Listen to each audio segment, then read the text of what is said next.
This is TWiT. So I saw this headline, Jason, and I thought, I scratched my head. Apple, which has fought tooth and nails across the country against right to repair laws, is endorsing California's right to repair legislation, as you say, after spending millions fighting it. All right, is there a loophole in the law? What's going on?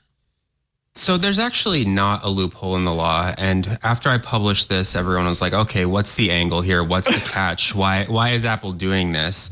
And to know why Apple's doing this, you need to know a little bit about sort of the right to repair movement. This all sort of stems out of a Massachusetts law in 2012 for auto right to repair. That after that law happened, the auto industry was basically like, we're just going to comply with the Massachusetts law in the entire country. Yeah. That's why state laws can really make a difference. Massachusetts is great. California is great too, okay? I just want to say. Okay, go ahead. So earlier this year, a law passed in New York that was really watered down. You could drive a truck through the loopholes. Yeah, the industry got a lot of concessions in that New York bill. Yeah. But then a stronger law passed in Minnesota. And then I like how you said, are you from Minnesota? Because you said it just like you're from in Minnesota, eh? Minnesota? No, I'm from Maryland. Oh, well, it's never even been. You said it so perfectly. And so this California law passed the California Senate, I think 37-0. It was unanimously passed the Senate. And Apple has been taking these sort of incremental steps over the last few years to provide repair parts and to essentially comply with most parts of the California law. And what I think is happening here is this is Apple saying, okay, this law feels inevitable. We already have to comply with the one in Minnesota. Let's back this one in our home state. We're not going to be able to fight this legislation in all of the dozens of states that are pushing these laws through, or at least advancing it, kind of like that quarter game at the arcade where all of the quarters are getting pushed toward the ledge.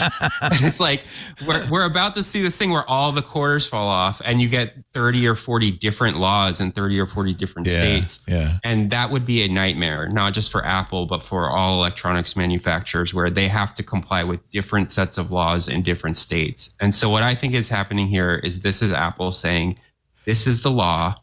We're we're quote unquote happy to comply with it. We've been dragged kicking and screaming to this point, but maybe if we endorse this law, the other states will say, okay, we'll try to pass the exact identical language in our state. And that's kind of where it will stop.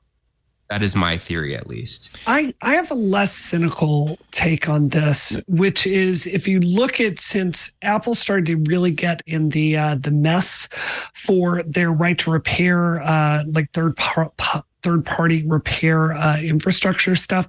If you look, generally speaking, at the technology they've been putting into products like the iPhone with Touch ID or Secure Enclave and all of that, I think they could tell that this is where the industry was going, and they started to kind of bake into their parts cybersecurity, not 100% mitigation, but at least ways to make sure this is a valid part that you're putting in here. Can we really think through hardware-wise what would look like if you put something in the middle to detect this signal?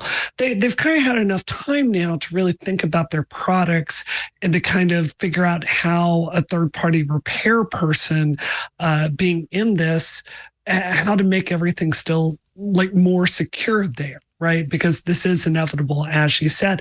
Also, really important to remember, they still control the parts supply 100% top to bottom, no matter who repairs it, which is a huge operational control on this. So, I kind of like this is a pattern you see over and over with Apple. Like they get a goal in mind, and they start moving their product line towards it, and then 5 years later, you're suddenly rushing towards it. So that's kind of my read on it. There's also the EU. And more Apple is kind of being beat down by the EU. I think they've kind of acknowledged they're going to have to put Type-C connectors in their iPhones this year. And I think that at this point, it's really encouraging that governments are actually having some influence on these big tech companies. And yeah, this is good for Apple. It's good for consumers.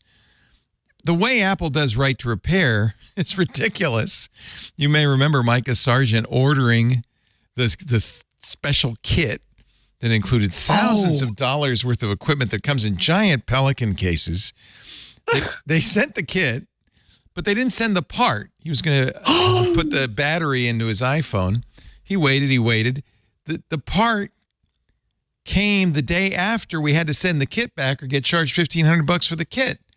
So as the kit is being sent back, the FedEx guy knocks on the door and says, "Here's your battery, sir." It didn't work out that well. And I really felt like at the time, this is very grudging compliance. That Apple's saying, all right, if you want to repair it, see what you're going to need.